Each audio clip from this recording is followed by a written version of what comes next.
पितरों के प्रति उत्तराखंड की अनोखी परंपरा पर बनी गढ़वाली फीचर फिल्म पितृकुड़ा 2 फरवरी को रिलीज हो रही है।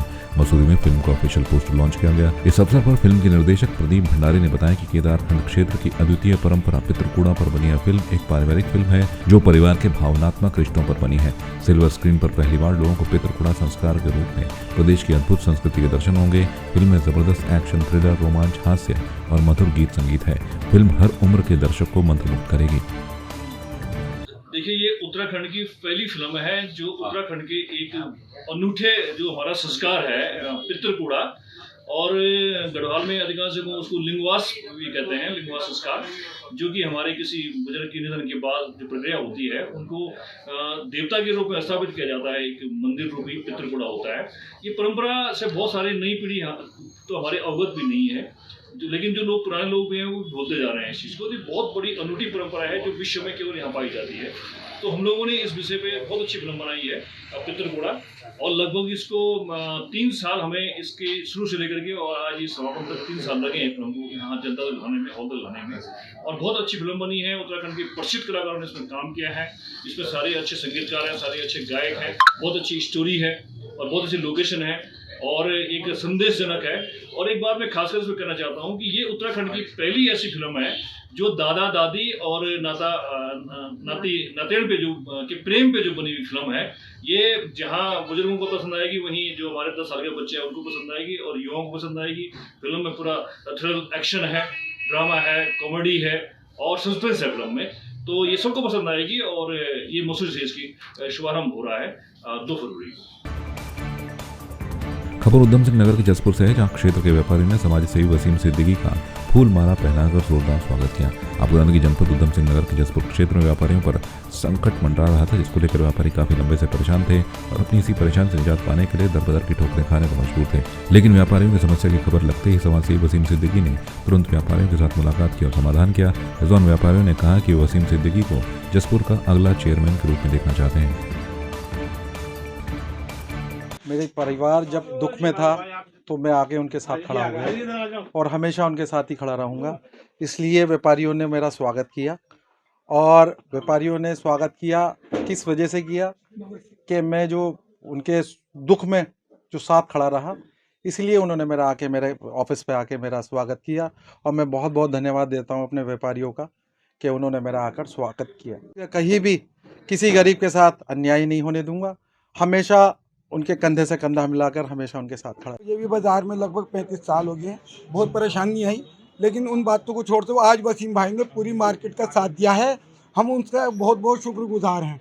अब बिना बहुत बढ़िया काम करा वसीम भाई ने, पूरी मार्केट वसीम भाई के साथ है और उन्हें चेयरमैन पद पर हम देखना चाहते हैं। वसीम भाई का स्वागत किया गया फल व्यापारियों ने, इसलिए वसीम भाई का स्वागत किया क्योंकि वसीम भाई युवा साथी हैं और तमाम फल व्यापारी बहुत परेशान थे। 15 सालों से दर दर की ठोकरें खाते फिर रहे थे।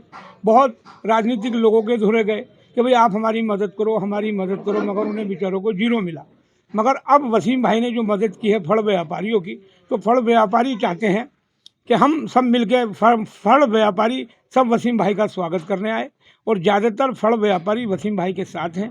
उन्होंने इस संकट में फल व्यापारियों का साथ दिया है। तो सारे ही फल व्यापारी वसीम भाई के साथ हैं और वसीम भाई को फल व्यापारी और जसपुर की तमाम युवा साथी चेयरमैन पद के उम्मीदवार पे और चेयरमैन पद पे देखना चाहते हैं।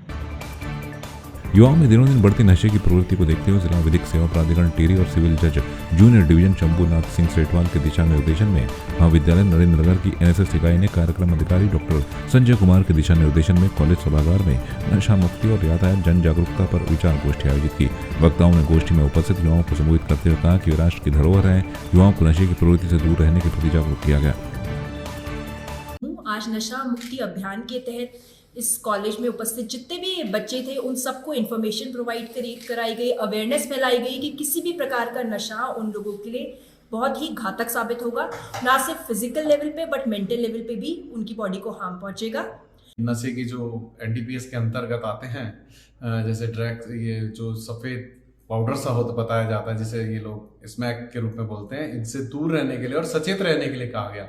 और इनसे लगभग इन्हें ये भी कहा गया कि जो तुम्हारे यार दोस्त जो तुम्हें इसके लिए प्रोत्साहित करें उनके कहने पे ना आए, और अमूमन ये कोशिश करें कि अपना दिलो दिमाग से लगाएं कि ये चीज़ गलत है और इस चीज़ के हमें जो है इसके झांसे में नहीं आना है और हमें अपना भविष्य बनाना है। नशा करना भी है तो हमें आगे बढ़ने का और कुछ पाने का नशा करना है। संयुक्त तत्वाधान में एंटी ड्रग्स और यातायात नियमों का पालन करने विषय पर एक संगोष्ठी का आयोजन किया गया, जिसमें हमने हमारे सभी युवा छात्र छात्राओं को नशे की लत से दूर रहने के लिए अनुरोध किया गया है, ताकि उनका स्वयं का जीवन सार्थक रहे, वो समाज और देश के लिए की उन्नति में अपना योगदान, सक्रिय योगदान प्रदान कर सके। अभियान के अंतर्गत आज महाविद्यालय में जो ये गोष्ठी आयोजित की गई NSS के द्वारा, इसके अंतर्गत जिला प्रशासन, पुलिस प्रशासन और न्याय विभाग के द्वारा जो यहाँ पर विशेषज्ञ आए, उन्होंने बच्चों को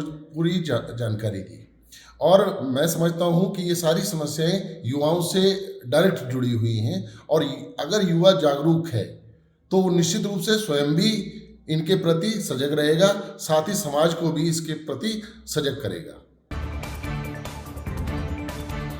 सीएम पुष्कर सिंह धामी के पौड़ी दौरे से पहले सीएम के सचिव और आवास वित्त सचिव नारायण पांडे ने पौड़ी पहुंचकर कलेक्ट्रेट परिसर में अधिकारियों संग राज्य पोषित और केंद्र पोषित योजनाओं की समीक्षा बैठक ली। सचिव ने जल जीवन मिशन के कार्यों के अचीवमेंट की वैज्ञानिक, सामाजिक और आर्थिक स्टडी करने के निर्देश अधिकारियों को दिए। साथ ही जल जनित बीमारियों की संभावना तो नहीं, इसका भी सर्वे करने को कहा। जबकि बाल विकास और स्वास्थ्य विभाग को बच्चों और महिलाओं की मृत्यु दर, लिंगानुपात, प्रसव इत्यादि के जोखिम को समाप्त करने के निर्देश दिए। आज प्रथम पक्ष में जो है हमने विभिन्न विकास कार्यों की जो डिस्ट्रिक्ट स्तर से संपादित किए जाते हैं, उसके अंतर्गत जिला योजना हो गया, राज्य योजना है, केंद्र सहायतित योजनाएं हैं और बाह्य सहायतित योजनाएं हैं, माननीय मुख्यमंत्री घोषणा है, सीएम हेल्पलाइन है। इस प्रकार के जो विभिन्न कार्यक्रम हैं उसकी समीक्षा की गई है, और जो जनपद स्तर के अधिकारी हैं उन लोगों को ये संवाद किया गया है कि जो भी स्कीम्स है, जो भी योजनाएं हैं विभाग की, उसके संबंध में जनपद स्तरीय अधिकारी जो है उसकी ओनरशिप लें और गार्जियनशिप लें, और विभाग के कार्यक्रमों में पूरी तरह से उनकी जो है संलिप्तता होनी चाहिए, जिससे कि जन सामान्य को और जनहित के जो कार्य हैं उसमें अधिक से अधिक लोगों को लाभ प्राप्त हो सके। उत्तराखंड में आज से मौसम करवट बदल सकता है। मंगलवार को राजधानी देहरादून समेत कई जिलों में बादल छाए हुए हैं। इसके साथ ही पर्वतीय क्षेत्रों में कहीं कहीं बारिश और बर्फबारी के आसार हैं। मौसम विभाग के पूर्वानुमान के अनुसार अगले कुछ दिनों में मौसम के बदलने का अनुमान है। मौसम विज्ञान केंद्र ने 31 जनवरी और 1 फरवरी को बारिश और बर्फबारी होने का येलो अलर्ट जारी किया है। बता दें कि उत्तराखंड में मौसम ने इन दिनों लोगों को परेशान किया हुआ है। कभी अचानक से बादल छाने के कारण बारिश की उम्मीद जग रही है, तो कुछ देर में चटक धूप खिलने के कारण तापमान में इजाफा हो रहा है।